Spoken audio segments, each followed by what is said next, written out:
pernah nyepelekan orang, jangan pernah menghinakan orang, karena kita nggak tahu. Mungkin dari sekian banyak ada mulut yang ketika dia berdoa diistijabah ke Allah Ta'ala.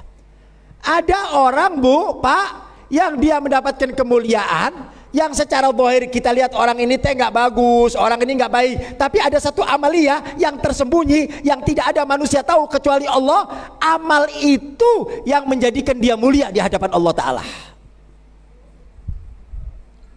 Dulu pernah saya ceritakan bu,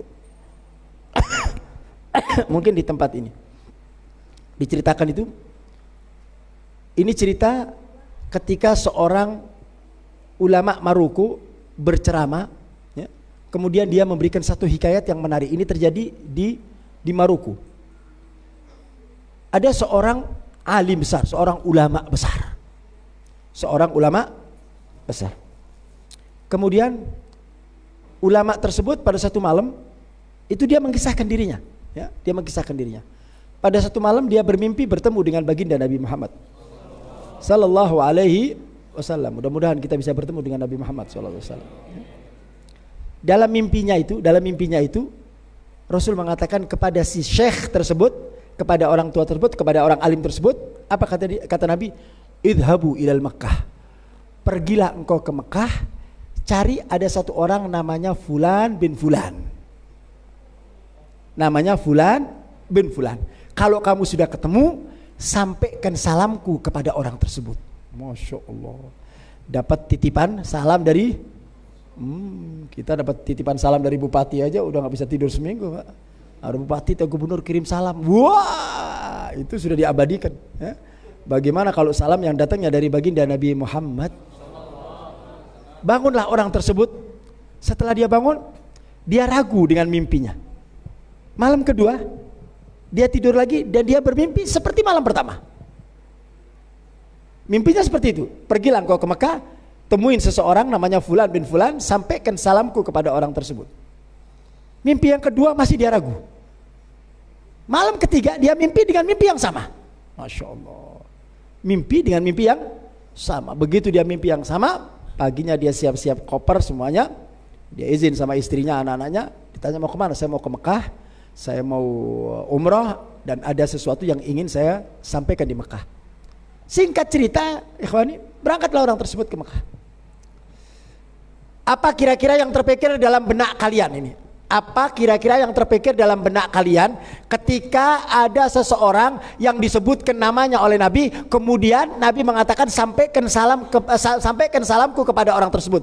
Apa kira-kira yang terbesit dalam benak kalian? Siapa orang ini? Hah? Kira-kira apa? Ahli ibadah, kan begitu. Nggak mungkin dia dapat salam dari Nabi kalau dia bukan ahli ibadah. Nggak mungkin Nabi sampai menyebutkan namanya, diutus orang tersebut sampai mengirim salam, berarti orang ini luar biasa, ibadahnya hebat, sholatnya hebat. Itu juga yang ada dalam pikiran si syekh tersebut. Si alim tersebut punya pikiran begitu. Pikirannya dia, saya akan mudah dan gampang untuk mendapatkan orang tersebut. Singkat cerita ibadallah, jalan orang tersebut sampai ke Mekah. Begitu sampai ke Mekah dia dia umrah. Habis umrah, tawaf, sa'i selesai. Kemudian dia sholat, dia minum zam-zam. Dia mulai nyari. Dia berpikir ini orang nggak bakal jauh dari Ka'bah. Ini orang nggak bakal jauh dari Ka'bah. Dia cari. Akhirnya dia lihat ada satu orang ulama besar, ada satu ustadz begitu, dia dekat. Dia tanya, kamu kenal nggak Fulan bin Fulan? Disebutkan namanya. Barangkali kamu orang ahli Mekah, kenal nama itu. Kata dia, nggak, saya nggak kenal dengan orang tersebut. Udah, dia jalan lagi, tanya sama orang lagi, kamu kenal nggak Fulan bin Fulan dari orang ahli Mekah? Nggak kenal. Dia tanya berapa kali di sekitar Ka'bah, nggak ada yang kenal.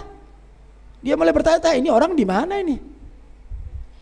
Di dalam Ka'bah nggak ada, di Mekah nggak ada, di masjid nggak ada. Akhirnya dia coba menyisir keluar keluar daripada haram. Dia keluar di jalan-jalan. Ada orang dilihat, kamu ahli Mekah? Ya. Saya mau tanya, kamu kenal nggak orang ini? Nggak kenal juga. Dia tanya berapa orang? Nggak kenal juga. Wow. Di masjid nggak ada, di Ka'bah nggak ada, di pelataran haram juga nggak ada.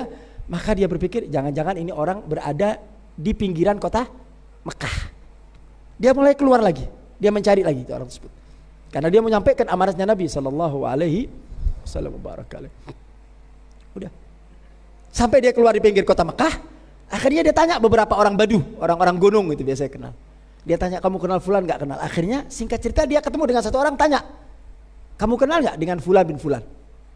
Begitu disebutkan namanya, orang tadi mengatakan, kamu ada urusan apa sama orang itu? Kamu tak ada urusan apa sama orang itu? Emangnya kenapa? Ini orang mujrim, ini orang jahat, ini orang nggak pernah sholat, ini orang nggak pernah ibadah. Ada apa kamu orang yang soleh datang dari Maroko perlu cari orang tersebut? Mau ngapain? Nah, udah ketemu dia. Udah ketemu. Kata orang tersebut, kata ulama, nggak apa-apa. Saya ada keperluan lain, temukan saya dengan orang tersebut. Kamu nggak nyesel ketemu orang tersebut? Enggak, karena ada sesuatu yang ingin saya mau sampaikan. Berangkatlah orang tersebut, ditunjukkan tuh rumahnya di ujung kampung. Udah jalan ke situ, ketok pintunya, keluar orang tersebut. Begitu keluar, ditanya, apakah betul antum namanya Fulan bin Fulan? Betul. Kamu tinggal di Mekah? Betul. Ya. Terus kemudian orang tadi tanya, perlunya apa ente nyari ana? Dia bilang, ana datang dari Maroko, dari satu negeri yang jauh. Aku datang ke tempat ini diutus oleh baginda Nabi Muhammad SAW untuk mengucapkan salam kepada engkau. Masya Allah. Nabi kirim salam, dia pegang kepala. Mustahil. Dia tahu siapa dirinya. Dia tahu siapa dirinya.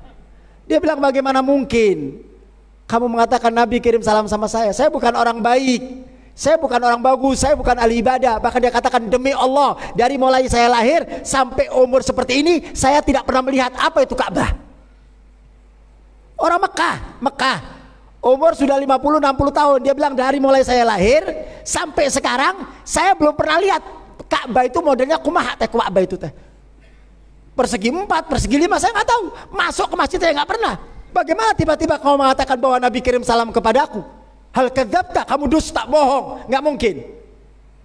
Kata orang Maroko, demi Allah, buat apa saya jauh-jauh dari Maroko kalau saya untuk bohong saja? Apa artinya? Begitu dia benar mengetahui bahwa itu adalah benar berita, nangis si orang tersebut. Dia nangis tersegukan, nangis ibah mendapatkan salam baginda Nabi Muhammad SAW. Setelah menangis selesai, kemudian si ulama dari Maroko bertanya, akhbirni ayu a'malin, beritakan kepadaku perbuatan apa yang kau kerjakan.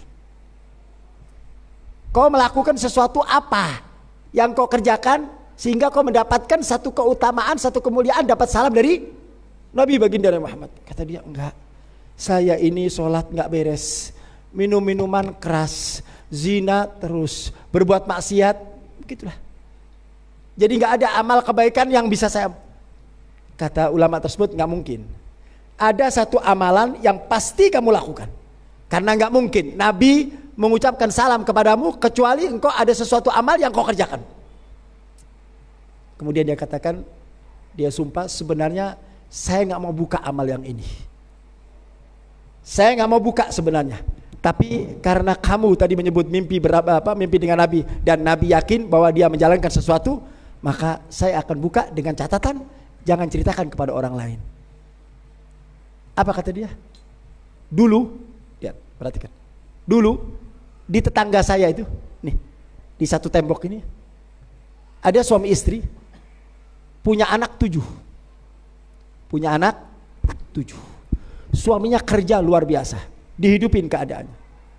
Singkat cerita, suaminya meninggal dunia, kena penyakit meninggal dunia.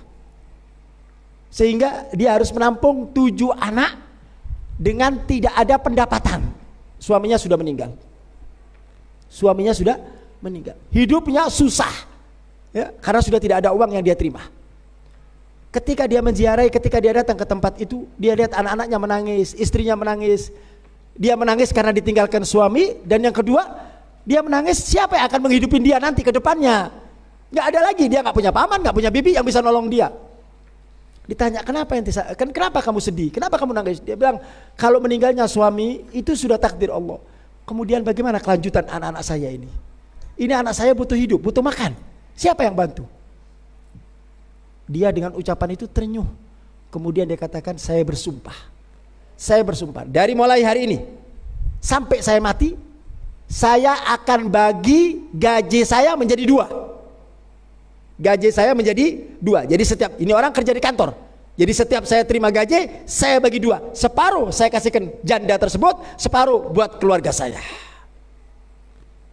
Dan itu saya kerjakan sudah berpuluh-puluh tahun.